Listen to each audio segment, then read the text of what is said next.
We ought to have you on that end, Ms. Davis. Okay. I hate to start moving us around. No, that's fine. That's fine. Okay. Yeah, grab your mic and then. Yeah.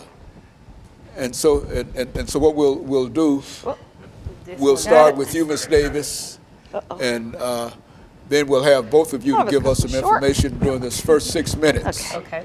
In reference to your background, your education, and your experiences, and et cetera. Okay. And then that second segment, then we'll get into from crack to Christ, Okay. you see. And that's when we'll be dealing specifically with the literature, and we'll have you, Ms. Love, to deal with your situation in terms of beauty, and bringing beauty to, and et cetera, and et cetera. How is that? Exactly. That's Yeah. perfect. That's okay, timing, well, great. it won't work out like that way, but people will never know. Yeah, well, I think Tanya and I, the great thing, you don't have amateurs. We're pros at being in front of the camera and talking, so we're ready. Yeah, well, that's this ready. is Y'all something we're used to doing. Yeah, well, y'all got to help me. You know, I've been doing it for 35 years, but still, you know, every time I come out here, I feel the same way. Okay. Inadequate, you see, but we'll make it. We'll make it. Okay, very good. God is good. Are we ready? All right, you getting ready? Okay, Miss Tanya Davis and Miss Tiffany Love. Yes. Is that Yes. right? Okay. Miss Davis and Miss Love. Okay, that's it. And the title is Female Incarceration in Tennessee. Would that be appropriate? That's fine. Are you okay with that title? That's Female fine. incarceration in Tennessee. And we'll start with you talking about female incarceration in Tennessee. Well, that first segment is 6 minutes. We'll get from the two of you background, education, that kind of information. That'll be 6 minutes. And then we'll have a break, which will bring us back into an 8-minute segment. And this is where we will start talking about female incarceration in Tennessee, which is to say that this is where you go into your issues and et cetera. You will also be able to talk about during that second segment, beauty in Tennessee, you know, the self-esteem kind of thing. And then we'll come back to that last 10 minutes and we'll allow you to not only talk about your book, but also to bring into view this idea about your production and that is production of the book.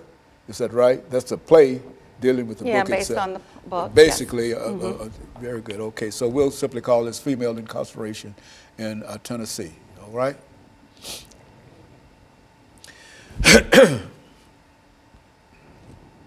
been doing this since 10:30 this morning, straight ahead without a stop. Wow. You see, So how many segments is that? well, that's 3 times 3. That's 9 segments. Wow.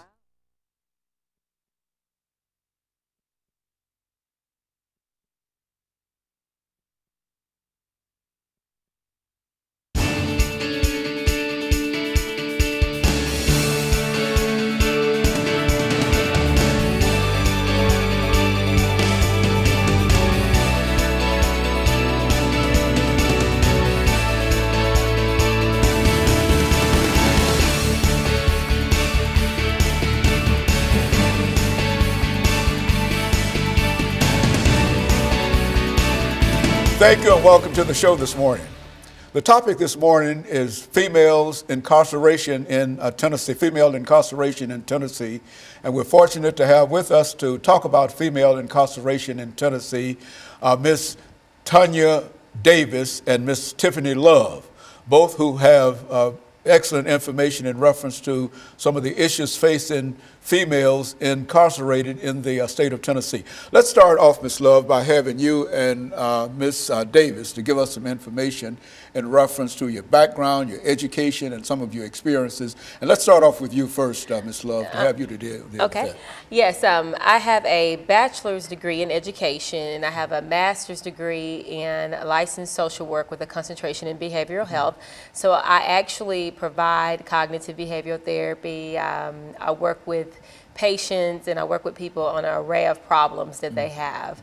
And I graduated from East Tennessee State University in Johnson City, so that's my background. What about you, Ms. Davis? Well, I am a licensed cosmetologist. I own a salon here in Nashville, Salon Ice. I'm also a recovering addict. I have been in prison before. I spent 2 years incarcerated in a federal prison, and I also did 18 months in a federal prison on a return sentence. And so both of you have some information in reference to, and especially you, Ms. Davis, in reference to actually being incarcerated as a yes. female, surrounded by other females, and et cetera. And I think that you can give us a different perspective yes. in terms of what goes on in the prison system. And of course, Ms. Love, you've got a lot of information in reference to self-esteem and some of the things that Ms. Davis has already accomplished in reference to after being outside of the system. Let's start off with you, Ms. Davis. Tell us something about female incarceration in the state of Tennessee. Yes. Well, there's different perspectives. There's the bad side, and then there's the good side. The bad side is that you can go behind bars and you can get with the wrong crowd and do the same thing that you're doing on the outside. The good thing is that they offer opportunity. They offer opportunity to get your life in order and have a second chance. They offer education, they offer degrees, they offer self-awareness, self-esteem building. You can build your self-awareness and really get your life in order and come out and be a productive citizen. And you do have that opportunity. And so all things in terms of being incarcerated, it might be a bad situation, but it also gives an individual, if he or she is willing to work on it, an opportunity to become a better person. Absolutely, absolutely, and that's what I did. Now, within the context of what has been said about the prison system itself, overcrowded situations and et cetera. Now, we know that in many instances this might apply to the male part of the population, but what about the female? Well, it's overcrowded. It is overcrowded, and it is a business, definitely. With commissary, they sell a lot. They make money off of phones for us to use the phone and stuff like that. But you know, everything's a business, of course. But I think again, you know, you have to take the opportunity at hand and do what you need to do. Like for instance, for me, having a restitution. The thing that I didn't like is that we have to still pay restitution while we're doing our time. Well, of course, we don't have the money, so it falls on our parents, our loved ones, and stuff like that. And I think that's unheard of, that they have to pay a price for what we've done.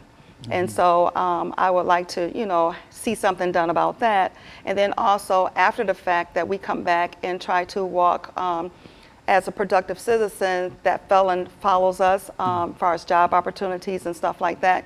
We really don't get that second chance on that. That's why I became an entrepreneur for that, because I didn't get a chance to have that fair chance on having the opportunity to get a job.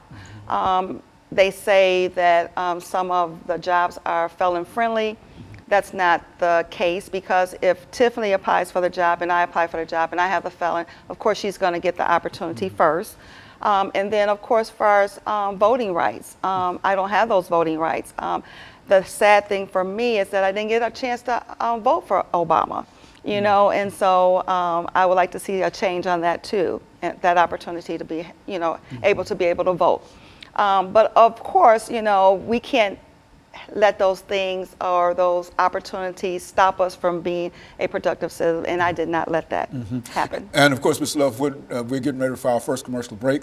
We'll come back and then we'll start with you. But I think that what Ms. Davis has given us is some excellent information, and maybe in the third segment, I want you to talk more about restitution, which is to say that what is this all about? And we'll be back with our audience following this very, very short commercial break.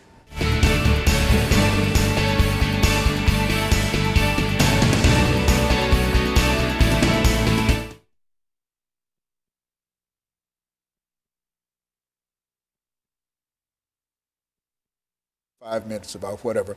Then I want you to talk about your book, from crack to crack to Christ, and that'll end this 8-minute segment.